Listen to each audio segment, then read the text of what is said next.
Fundamental right हम लोग पढ़ रहे थे। ये वीडियो खास अंजलि मौर्य जी के लिए है जो हम बना रहे हैं। तो देखो, फंडामेंटल राइट्स में सारे फंडामेंटल राइट्स सबसे पहले हम लोग ने पूरा हिस्ट्री समझ लिया था उसका कैसे आया था, है ना। और उसके बाद फिर हम लोग ने 12 से शुरू करे थे, है ना। 12, 13, 14, 15, 16, 17, 18 ऐसे करते करते 19 पे जब हम लोग पहुंच गए थे, 19 वाले पे हम लोग पहुंच गए थे। 19 वाला जो आर्टिकल था फंडामेंटल राइट में, राइट्स ऑफ फ्रीडम, है ना। फ्रीडम में कई सारे आर्टिकल आ रहे थे, जैसे 19, है ना। 19 sub clause 1 A B C D E F, F से तो वो इसको फेंक दिया था, मतलब ये है नहीं, और जी, ये सब हमने पढ़ लिया था। हम लोग पढ़ रहे थे जी वाला आर्टिकल, ठीक है। इससे पहले के हमने जो लेक्चर्स हैं वो ऑफलाइन मोड में पढ़े थे। अब से पॉलिटी के सारे लेक्चर ऑनलाइन हम लोग पढ़ेंगे। अब 19 सब क्लॉज 1 सब क्लॉज जी में हम ये वाला आर्टिकल पढ़ रहे थे, फ्रीडम ऑफ प्रोफेशन, यानी कि व्यापार की स्वतंत्रता, है ना। सीधे हम इसी से अपनी कहानी को शुरू करेंगे। तो 19 sub article 19 sub clause 1 sub clause ji in the constitution of India 19, मतलब 1949 की बात है ये, ठीक है। 1950 में हमारा संविधान बन के आया, तो ये आर्टिकल इसमें डाला गया था। तो इस आर्टिकल में हमें ये 4 शब्दों को याद रखना है, ये हम बता चुके थे। जैसे प्रोफेशन, हमें व्यापार, इन सब का मतलब ही व्यापार ही है। प्रोफेशन है, ऑक्यूपेशन है, ट्रेड है, बिजनेस है, हमें इन सब की आज़ादी होनी चाहिए, है ना। मतलब है freedom of profession, freedom of occupation, trade, business, ये हम कर सकते हैं। अब इसमें भी हमें क्या करना है, इसमें भी देखो, कोई भी फंडामेंटल राइट एब्सोल्यूट राइट नहीं होता, कुछ रीजनेबल रेस्ट्रिक्शंस होते ही हैं। तो इसमें भी यही कुछ रीजनेबल रेस्ट्रिक्शन है, जैसे इलीगल काम नहीं कर सकते, इलीगल व्यापार नहीं कर सकते, जैसे इमोरल काम नहीं कर सकते, है ना। एंटी नेशनल, जो राष्ट्र के विरुद्ध हो, वो काम नहीं कर सकते। ये सब हम लोग ने पढ़ लिया था पहले ही, है ना, और इसमें पढ़ने की जरूरत नहीं। अब इससे जुड़ा मुद्दा हम लोग को पढ़ना है एक, ठीक है। इससे जुड़ा मुद्दा, है ना, एक कंट्रोवर्सी हम कह सकते हैं, ये बहुत इंपॉर्टेंट थी, है ना। इसको हमने आधा ही पढ़ा था, अब हम इसको आज पूरा कवर करेंगे, ठीक है। ये कंट्रोवर्सी कुछ इसी ये वाले आर्टिकल से जुड़ी हुई है। कौन से आर्टिकल से जुड़ी हुई है? व्यापार के अधिकार, जो व्यापार का जो अधिकार, व्यापार की स्वतंत्रता का अधिकार है, इससे जुड़ी हुई है। और ये इसमें जो एक्ट है, CPN Berar motor vehicle act 1947, है ना, इसमें कहीं ना कहीं इसमें इसका कंट्रोवर्सी यहाँ पे हमें देखने को मिलेगा। तो पूरा हम लोग एक एक करके समझेंगे। तो अब फोकस बिल्कुल यहाँ पे स्लाइड पे देखना, पीडीएफ में देखना। जैसे सबसे पहले 1950 कॉन्स्टिट्यूशन ऑफ इंडिया लिखा गया हमारा, ये हमें पता है, ठीक है। जब कॉन्स्टिट्यूशन लिखा गया, इसमें पार्ट 3 लिखा गया, है ना। पार्ट 3 जिसमें फंडामेंटल राइट्स, सभी फंडामेंटल राइट्स आ रहे हैं, पार्ट 3 लिखा गया। इसमें फंडामेंटल राइट्स लिखा गया पार्ट 3 में। इसमें एक कंडीशन डाली, कंडीशन भी हम पढ़ चुके हैं, आर्टिकल 13, जिसको हम लोग जुडिशियल रिव्यू भी कहते हैं, ठीक है। कंडीशन ये थी, भाई कोई भी ऑर्डर, कोई भी लॉ ऐसा मत बनाना जो फंडामेंटल राइट को वायलेट करे। अगर ऐसा लॉ या ऑर्डर पास करा जिसने फंडामेंटल राइट को वायलेट कर रहा है, तो उसको, उस लॉ को, उस ऑर्डर को हम नल एंड वाइड घोषित कर देंगे। कौन कर देगा? भाई सुप्रीम कोर्ट घोषित कर देगा उसको। तो सुप्रीम कोर्ट की जुडिशियल रिव्यू की पावर है, ठीक है। ये हमें कंडीशन याद रखनी है, मतलब ये हमारा हो चुका है। बट देखो, इसमें ये बात है, कुछ ऐसे सिचुएशन है जहाँ कुछ लॉ तो पहले से ही बने हुए हैं, है ना। मतलब हमारा संविधान बना है 1950 में, 1950 में हमारा संविधान लागू हुआ, 26 जनवरी 1950। उससे पहले भी 1947 हुआ है, 1930 है, उसमें भी कुछ लॉ बने होंगे, है ना, उसकी बात हो रही है ना। मान लो ये एक डेडलाइन है कॉन्स्टिट्यूशन की, है ना। ये 1950 के आगे का समय है, ये पीछे का समय है, मतलब यहाँ पे कोई लॉ बना है ना, ये बने हुए। तो वो ऐसे थे, मतलब जो पहले के लॉ बने हुए थे 1950 के बाद से भी लागू होंगे ऐसे लॉ, मतलब यहाँ पे बने हैं और वो 1950 के बाद भी लागू होंगे। ऐसे लॉ को कहते हैं, ऐसे कानून को बोलते हैं प्री कॉन्स्टिट्यूशनल लॉ, समझ रहा है, प्री कॉन्स्टिट्यूशनल लॉ, ठीक है। अब देखो, मानो 1947 है और 1950 से पहले आया, ठीक है। 1950 से पहले तो 1947 ही आता है, अर्थात 1947 में कोई कोई व्यक्ति अगर खड़ा होगा और कोई व्यक्ति यदि लॉ बना रहा है 1947 में, है ना, या 1947 ना मान के उसे 1930 मान सकते हैं हम लोग, कुछ भी मान लो, तो उससे क्या पता कि भाई कल को 1950 में कोई फंडामेंटल राइट आने वाले हैं, नहीं पता ना अभी उसको, है ना। ये लेकिन 1950 के बाद तुमने लॉ बनाया, अगर 1950 वही बात है यहाँ पे लॉ बनाया तो उसे नहीं पता है कि कोई फंडामेंटल राइट्स आएगा। अगर आप 1950 जो डेडलाइन है हमारी संविधान वाली जो जब बना था उसके बाद यदि हम लॉ बनाएंगे तो हमें पता है भी फंडामेंटल राइट्स है ना, इसको देख के हमें लॉ बनाना है, क्योंकि हमें इस मतलब इसका कोई उल्लंघन करता हुआ लॉ नहीं बनाना है, वरना नल एंड वाइड घोषित हो जाएगा। अभी हमें पता है यहाँ पे लॉ बनाएंगे तो कि फंडामेंटल राइट है पीछे, ठीक है, तो वही बात लिखी है। लेकिन 1950 के बाद तुमने लॉ बनाया तो तुमको मालूम था कि 1950 के बाद फंडामेंटल राइट है, ठीक है। ठीक है, यहाँ तक हमने समझ लिया। अब देखो आगे 1950 में फंडामेंटल राइट्स जो है लिखा गया 19 सब क्लॉज 1 सब क्लॉज जी में प्रोफेशन, ऑक्यूपेशन, ट्रेड, बिजनेस का हमारे पास अधिकार है ना, हमारे पास इसकी आज़ादी है, व्यापार करने की स्वतंत्रता है, ये हमारा फंडामेंटल राइट है 19 जी, ठीक है, 19 सब क्लॉज 1 सब क्लॉज जी, ठीक है। ये है, इसमें कुछ रेस्ट्रिक्शंस भी हैं, इलीगल नहीं करना है, इमोरल नहीं करना है, एंटी नेशनल नहीं करना है, ये कुछ रेस्ट्रिक्शन है, इस प्रकार के व्यापार नहीं करना है, ठीक है। अब स्टेट से बात करते हैं, ठीक है, स्टेट से बात करते हैं। पहले जो राज्य है, स्टेट किस में था, आर्टिकल 12, आर्टिकल 12 में हमने स्टेट की डेफिनेशन को डिफाइन किया था, कौन कौन स्टेट है। आर्टिकल 13 में हमने लॉ की डेफिनेशन को डिफाइन किया था, ठीक है, याद रखना। अब वही आर्टिकल 12 वाले स्टेट से बात करते हैं। मैं एक स्टेट कर रहा, मैं एक एटम बॉम्ब बनाऊंगा, ठीक है, मतलब यहाँ पे, ठीक है, और मैं इलीगल काम नहीं करूंगा, ठीक है, इससे इलेक्ट्रिसिटी प्रोड्यूस करूंगा, ठीक है, इससे एडवांटेजेस होंगे। मैं कुछ ऐसा कुछ बनाऊंगा, इलीगल नहीं करूंगा, एटम बॉम्ब की तरह कुछ बनाऊंगा जिससे इलेक्ट्रिसिटी प्रोड्यूस करूंगा, ये ठीक है। ये मान लो मैं कौन है, मैं कोई भी एक व्यक्ति हो सकता है, कोई इंडिविजुअल हो सकता है, कोई भी, हम तुम कोई भी हो सकता है। वो कह रहा है कि मैं, है ना, वो स्टेट से कह रहा है कि मैं जो है एक एटम बम बनाऊंगा, इलीगल काम नहीं करूंगा, इलेक्ट्रिसिटी प्रोड्यूस करूंगा, तो भाई स्टेट उसको मना कर रहा है, नहीं, you can not do this, है ना। अब देखो यहाँ पे स्टेट तो मना कर दिया उसको, you can not do this, ठीक है।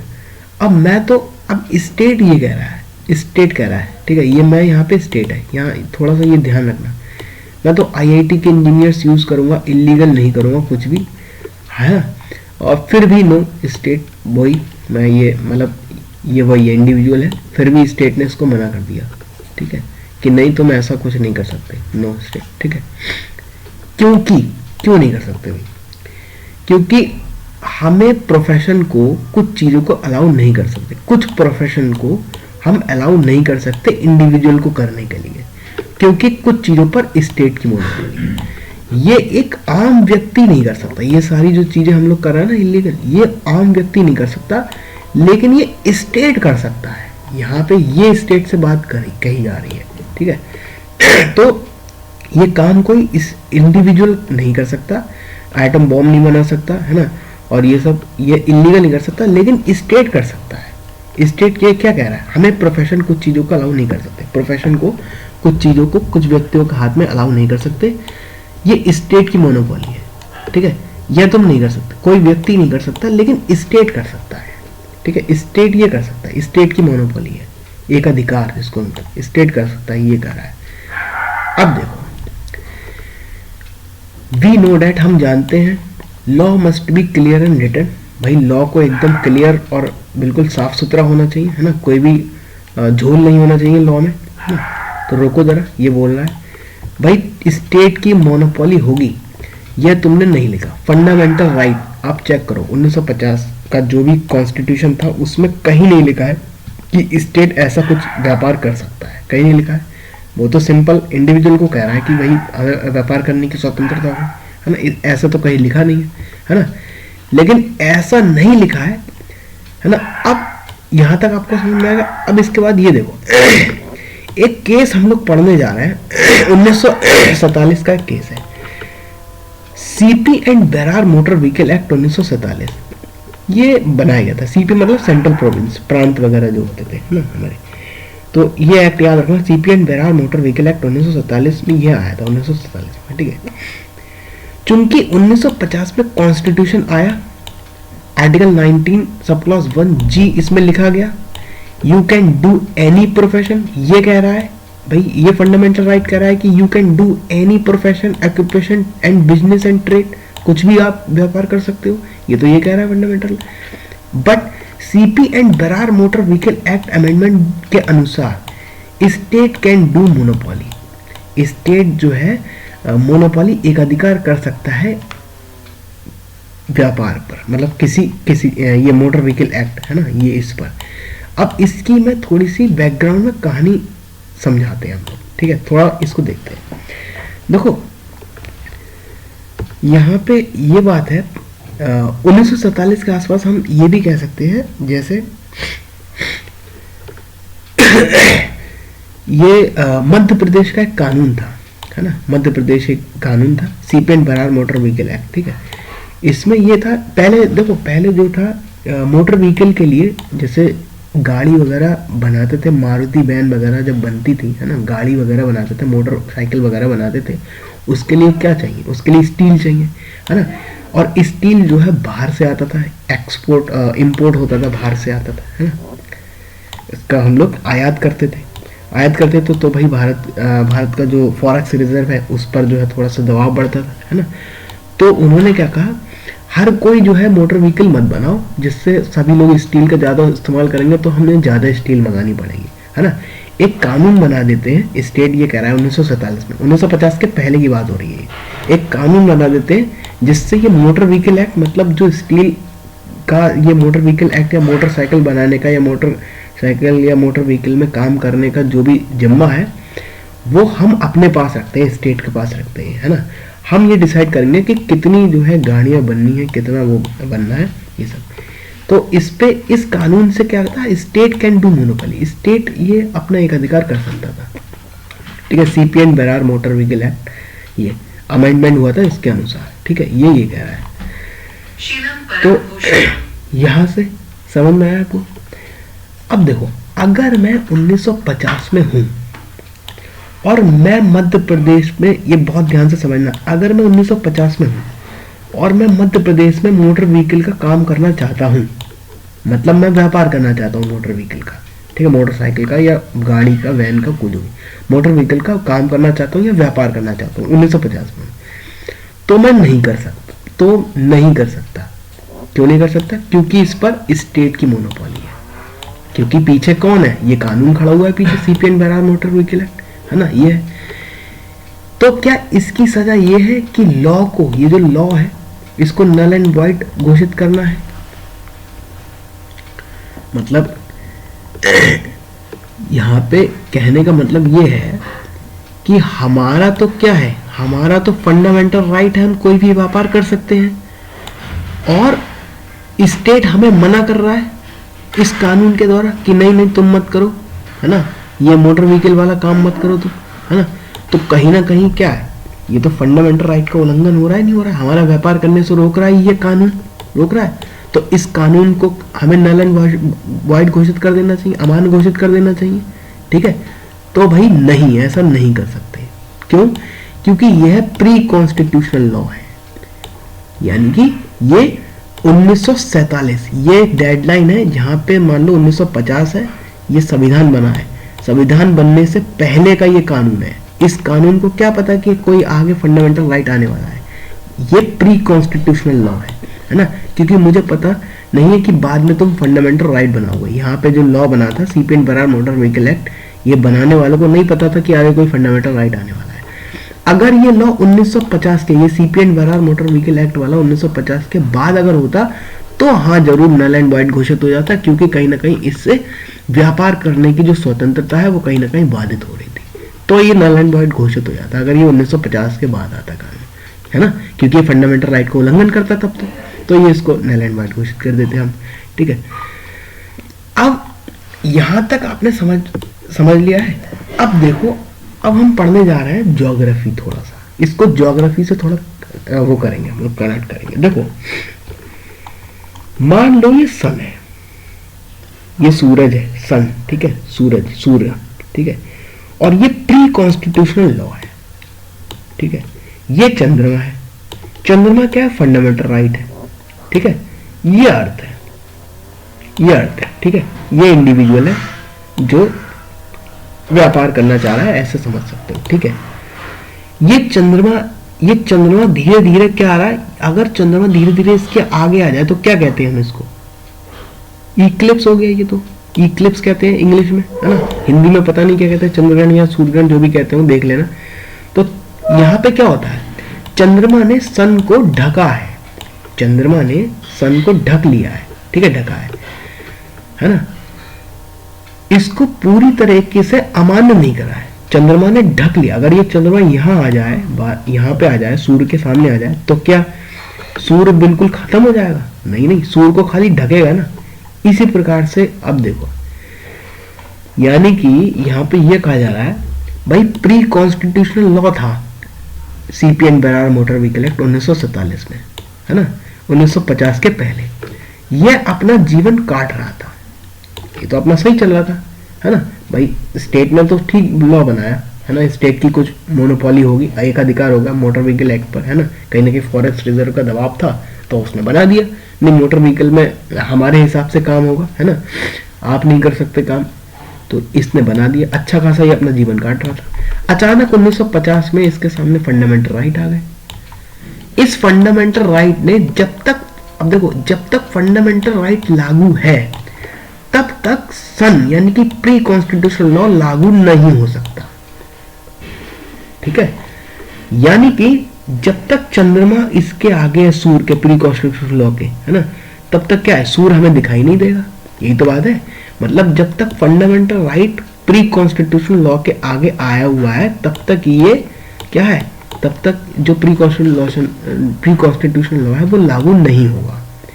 इस चीज को कहते हैं डॉक्ट्रिन ऑफ इक्लिप्स। क्या कहते हैं सर? Doctrine of Eclipse. समझ में आ गया, ठीक है। यह फंडामेंटल राइट को, इसमें क्या है, इस फंडामेंटल राइट को या तो हटा दो, फंडामेंटल राइट को, व्यापार करने की स्वतंत्रता वाला, इसको हटा दो, या फंडामेंटल राइट में एक एक्सेप्शन डाल दो, या इसको अमेंड कर दो। ये काम कर दो भाई। अगर ये प्री कॉन्स्टिट्यूशनल लॉ जारी रखना है तुमको, है ना, या तो फंडामेंटल राइट हटा दो, ये 19G वाला, है ना, या फिर इसमें अमेंड कर दो। दो चीजें हो सकती हैं इसमें।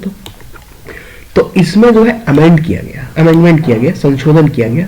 इसको कहते हैं the constitution first amendment act. पहला ही संविधान संशोधन किया गया 1951 में, ठीक है। इसमें क्या था, article 19 sub clause 1G is 19 sub clause 1G, वही व्यापार करने की स्वतंत्रता वाला जो अधिकार है, is subject to reasonable restriction. अब ये रीजनेबल रेस्ट्रिक्शन के सब्जेक्ट में आ गया है ये अधिकार, जिसमें the law of the state में इम्पोज, जिसमें स्टेट का लॉ जो है इम्पोज किया जा सकता है, ठीक है। मतलब कि इस अधिकार पर, इस फंडामेंटल राइट पर स्टेट का लॉ जो है, राज्य का कानून जो है लगाया जा सकता है, ठीक है, in the interest of general public, सार्वजनिक हित में, है ना, ये लगाया जा सकता है। मतलब कहना ये यही चाह रहा है कि सार्वजनिक हित में स्टेट जो है मोनोपोली किया जा सकता है, स्टेट के द्वारा मोनोपोली किया जा सकता है, ये यहाँ पे ये कह रहा है, ठीक है। आई होप यहाँ तक समझ में आ गया होगा। तो ये आपको समझना है कि डॉक्ट्राइन ऑफ इक्लिप्स का जो वो कॉन्सेप्ट है, डॉक्ट्राइन ऑफ इक्लिप्स केवल प्री कॉन्स्टिट्यूशनल लॉ के लिए यूज किया जाता है। यहाँ तक अगर समझ में आ गया है तो हमारी जर्नी आर्टिकल 19 जो था, राइट्स ऑफ फ्रीडम, वो पूरी खत्म हो गई है, ठीक है। अब हम अगले आर्टिकल 19 आर्टिकल, हमारा जो 19 आर्टिकल था वो पूरा समाप्त हो गया है। अब हम आगे हम लोग आर्टिकल पढ़ेंगे 20, 21, 22, एक साथ पढ़ते हैं इसको। राइट्स ऑफ प्रोटेक्शन इसको हम कहते हैं, 20, 21, 22, है ना, राइट्स ऑफ प्रोटेक्शन। ये वाले हमारे आर्टिकल चालू होंगे, ये हम लोग अगली क्लास में पढ़ेंगे, ठीक है।